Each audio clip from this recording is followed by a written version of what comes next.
All right, everybody, welcome to Star Wars Talk.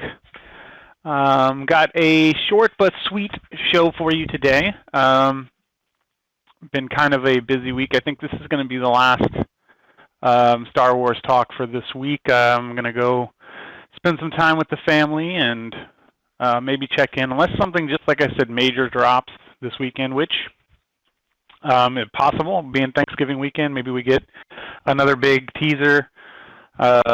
Big TV spot or two, a couple of new TV spots may drop this weekend. If so, if it's anything worth, me taking time away from my family to come and talk about, then we'll come talk about it. If it's like the other TV spots that we've gotten where you're going to get like a second or two of new footage that's not really worth talking about, then we'll talk about it next week. But be sure to check out videos from this week. We had a discussion yesterday, talked about whether or not we thought Marvel or Star Wars could possibly get put together. We had another talk on Monday, so go check all those out and get caught up. Enjoy your time and Thanksgiving. So today we're going to talk about Force Awakens again, but we're going to talk about the predictions for this movie. And some news dropped yesterday. Well, two big pieces of news dropped yesterday for The Force Awakens, which one was they got their rating officially. MPAA officially released the rating for the movie. It will be PG13. The only other movie rated PG13 in the Star Wars saga is The Revenge of the Sith. So that is that's pretty telling right there. I don't know if it'll be as dark as Revenge of the Sith. Certainly not Anakin Skywalker slaying down 50, 60 younglings or anything like that. But I do think we're gonna see a lot of darkness in this movie. We're gonna see a lot of I'm really interested. I think it might even start out really twisted. I still think that there's going to be some type of slaughter or something at the beginning of the movie with the Knights of Ren that is going to cause Finn's defection from the First Order. So I think it almost immediately going to be some type of violent scene there at the beginning. I really think that one of the reasons why the JJ has still been working on the movie for so long is I think they really wanted to try to make it PG. But I don't think he was willing to sacrifice some of the stuff he'd worked on in order to do that. But we'll see. I don't think this movie is going to literally be PG-13, as though there's going to be scenes of violence that are just too much for your average, 7 to 12-year-old to watch. But probably younger than 7. I definitely think probably going to have to wait a couple of years before we show them this movie, which is unfortunate. I say that being a child of 2 children who are younger than 7, and I was really looking forward to taking my son to see Star Wars, but as he's only just about to be 5, I can't see taking him to this movie. The next bit of news that dropped for The Force Awakens was their box office predictions.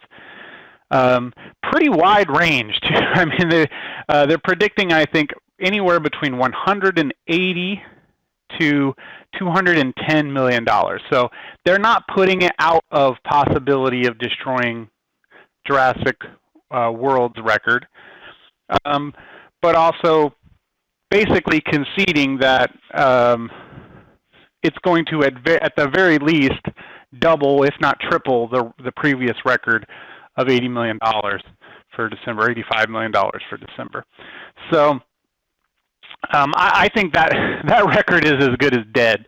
I don't think there's a hope in hell that thing sticks around. Probably not even through the first night, if I'm being honest. I mean, pre-sales are already at 50 million, and that's not every single one of those pre-sales is for opening night. I know that for a fact because 2 of them were purchases by people I know who bought it for Friday night because they couldn't go Thursday night. So I know people are buying for multiple nights, so I think right there that's telling you that there's going to be more sales on opening night than even the pre-sales. Originally I would have thought that most of that is going to be people going on opening night, but I think you're going to have more sales. I think you're going to have more theaters open. I think since you're going to have such an early showing at 7, if the movie's really good, geeks like myself are going to march right back around and get in line and see if they can get one of the later showings at like midnight or 1 and see it again. I would not be surprised to see that happen. I would not be surprised to see if it's really good, if it's as good as it looks, as good as everybody's saying. I would not be surprised to see people turning right back around, walking into that movie and seeing it again, and that movie probably grossing. That movie might even break the $85 million before Saturday. So, again, it may even break the $85 million mark before Friday night. I mean, that opening night, that Thursday night, I wouldn't be surprised if it takes in, $80 million easily. So over that 4-day weekend, I certainly think it's possible that they make 185 million. I would love to see it crush Jurassic World. I think it's certainly possible. Disney's kind of downplaying this. They put out a statement that basically said, look, of course we're aware of the hype with the movie. Of course we're aware of all of this, but we also know that it's Christmas. We know that people are going to be out the next week with their families. We know that there's going to be shopping that's going on. So we're not sure. This is kind of unprecedented. We're releasing this at an unprecedented time where usually, the box office is not that big. So we have great expectations, but we're not going to get to. And of course, what else would you expect them? Do you expect them to strut out there and be like, well, of course we know we're going to shatter the $80 million record? Pre-sales may shatter the $80 million record for this movie. I mean, they're at 50 already. We've still got a few weeks to go. So I would not be surprised if pre-sales end up shattering the $80 million record. So no, this is one of those things where it's going to be huge.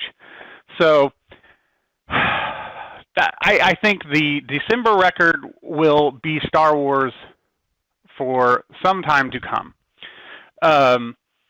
The next bit of discussion is kind of, well, after the opening, after this movie comes out and makes its statement, what are the chances that it overtakes Avatar? That is a very different discussion.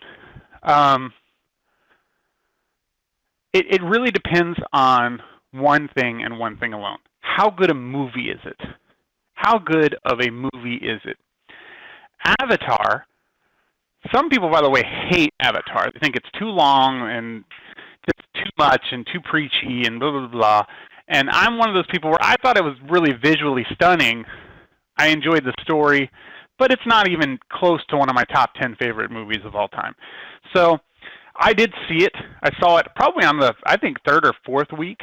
I had no intention of seeing it, but like everybody else, people kept telling me, oh, you got to go see it, you got to go see it. And my wife and I finally caved in. Somebody kept telling my wife how good it was, and we went to go see it. That's how it's going to have to be for Star Wars. Avatar built over a long period of time. It was, I think, a December release too, and it took months and months to get to that. I think it was I don't remember. I think it was either $2.7 million or $2.8 million or some just ridiculous worldwide number. Excuse me, I had to get a sip of my coffee. So I think it's possible for Star Wars to take it. I think Disney is gunning for it. The advertisement, the blitz, because again, if Disney just wanted this movie to be a normal success, they could shut down advertising right now, do nothing else, and then the week before put out a new TV spot that just blows everybody's mind. They could do one more TV spot, and they will destroy the rest of the competition. I mean, well, first of all, they're going to destroy the rest of the competition anyway, but they've got enough hype around this movie right now that they could go dark, basically. So I think right now they know this movie is going to easily double, triple, quadruple what they put into it. Easily. It will gross $1 billion, probably before the end of the year. And that, I know, is saying a lot, but I really do believe that. I think this could easily get close to $500 million in the States before the end of the year. And overseas, since they're releasing it over there as well, easily could get $500 million. And they could gross $1 billion before the end of the year very easily. So the question then becomes is, after all of the geeks have seen it 2 or 3 times, if it's, and again, it depends on how good it is. If we walk in there and it's a turd, which I would be very shocked, but even if it's not great, it's just, it was good. And it's not enough to bring us back multiple times to the theater to see it. I catch it on DVD. You know, even if it's just then I don't think it has a shot in hell at beating Avatar, because number one, a couple of things have to happen. You have to get people to go back to see it multiple times. That's what happened with Avatar. You had people who saw it once, they went back and saw it again, then they wanted to go see it in IMAX. That's how that movie made so much money, was because number one, it had a wide appeal, and number two, people went back to go see it multiple times. So if this movie is not good enough to make people come back multiple times to see it, it has no chance in hell at beating Avatar. So that's the first thing that has to happen. The second thing is that it needs word of mouth, people dragging other people in to come see the movie, telling you got to go see it. That's the other thing that has to happen for this to beat Avatar. And I think Disney, this is probably the one film that has a chance in hell at doing it, is this film right here. For Disney to make $2 billion off of this film, which is half of what they paid for all of Lucasfilm, would not only be a statement of what an amazing buy that was for them, but it is going to set them up to be able to do everything they want to do to make tens of billions of dollars off of Star Wars over the next 10 years. So this is the foundation. Make no mistake about it. They went out and got a director that they knew could make, at the very least, a good movie. And to be honest with you, a good movie is better than what we've had in the past. We've had okay movies. I mean, listen, and as I said, we'll go watch my other discussions about the prequels. I'm not a hater, but let's just be realistic. Not a single one of those movies from start to finish is a good movie. They're all okay. Some of them are bad with really good scenes in it, but they know JJ is going to make a good movie, and good is going to be better than what we've had, so there's going to be that thirst, that hunger. But the reality is that we know for sure that this has got to be great for it to beat Avatar. It can't just be good. So it starts with that. Then it's going to have the wide range appeal. It's going to have to do well with the worldwide audience. So those are the things that are going to have to take place for it to get what it wants. So those are the two really big pieces of news that came yesterday, was the rating. Do we think the rating is going to hurt the chances? And to be honest with you, yes, I do. I think the PG13 rating is the one thing that worries Disney, because there are parents out there, such as myself. Now, I know there are parents out there with 4- and 5-year-old kids that are probably still going to take them to see this movie, but there are a lot of parents out there like myself that are probably going to be like, you know what, I'm going to have to go see this first. I'm going to have to go and at least look at it and make sure that JJ isn't going to scare my child back into diapers. And if I go and see it and there's nothing in there that I think is going to give him nightmares or destroy his childhood and take away his innocence, I'll probably try and talk his mom into letting me take him to go see it. She may have to go see it too before we'll get there. I've never shown him Revenge of the Sith. You know, he's still 4. You know, watching somebody slaughter children with a lightsaber is a little bit too much for a 4-year-old. Not to mention the Grievous, the scene with Dooku where he gets his head cut off. There's a lot of stuff in there that is just too much for a kid.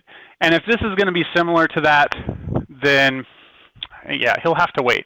He'll have to wait till probably closer to 10 before I could really experience this with him. But the good news is that Star Wars will be around for a long time, so we'll hopefully get to go and enjoy opening night together here in the next 5 or 6 years to go see. Maybe Episode 9 we'll be able to go see together. But does this hurt the chance? And I think it does. I think it does, because I think you're going to have a lot of parents that would really want to take their kids to see this movie that aren't going to take their kids to see this movie. And so that they're losing money there, because that's a ticket for every kid that can't come. And if you got 2 or 3 young kids, that's money that they lose. And the only way they make that money up is by getting people to come back and see it multiple times. So again, did JJ really do it? Because I think JJ knows the pressure that's on him. This movie has to make adults want to swarm it and come back and see it again. You know, even with the original Star Wars, you go back and watch some of those newsreels. Those people were going back to see that movie sometimes 10 and 12 times because it was that good. And so that's what has to happen here. And now there is no way around it, because, and I know there are some parents out there, and again, I do want to put this question out there to you guys, especially if you're a parent. There are some parents out there that may take their 4 or 5-year-old kids to this movie, may take, you know, kids that are under 12 to this movie. But again, I still think most parents, I hate to say responsible parents because I don't like to judge, you know, but I think most parents are going to want to say, I'm going to have to see it first now, because something's in there that bothered the Motion Picture Association enough to where they said, yeah, this is not just parental guidance. They really do need to be a certain age before they can be in this movie. And so that's there now. It's out there. So the people that have seen it have said there's some things in here that you got to be a certain age or else, no, we don't think so. So that is going to affect the audience of this movie, because a PG Star Wars movie means a bigger audience, means more people can come. And so now you're going to have parents that are going to have to make a choice as to whether or not they risk taking their kids on opening night, or they wait and they go see it first, and they have to judge whether or not they think it's okay. And if there is anything in there that's going to disturb their kids, they're probably not going to take them. So that's money. That's money they're leaving on the table. So I do think that the PG-13 rating does take aim at possibly no longer allowing them to overtake Avatar. But here's the thing. I'm so glad that they did whatever it is, that they allowed it to stay PG-13, because I'm sure there might be a scene or two in there that Disney could have forced J.J. Abrams to cut and maybe got it to a PG rating. But Disney made a creative decision and be like, you know what? We trust in J.J. We're going to let him go ahead and put out this movie like this, and we'll market around it and do the best we can. Either way, it's going to be a success. And that means that they really wanted to make this a great movie, and so they were willing to risk leaving that money on the table for us to be able to go out there and enjoy it. So I definitely think it's a good sign, and I definitely think we're going to all reap the rewards of it. So anyway, that's really all I wanted to talk about today. I want to wish everybody a happy Thanksgiving. I hope you guys go eat lots of turkey, ham, whatever it is that you eat, pasta for Thanksgiving. Question that I'd like people to answer in the comments is, if you're a parent, do you take your child on opening night, if they're under 13 obviously, to see this movie without going and judging it for yourself? Or is this making you, this PG-13 rating, making you question, well, now maybe I need to go see this first. Maybe I have to decide whether or not this movie is going to be appropriate before I take it in there. So how does this affect you taking your kid to this movie or not? Thanks again for joining us today, and have a great one.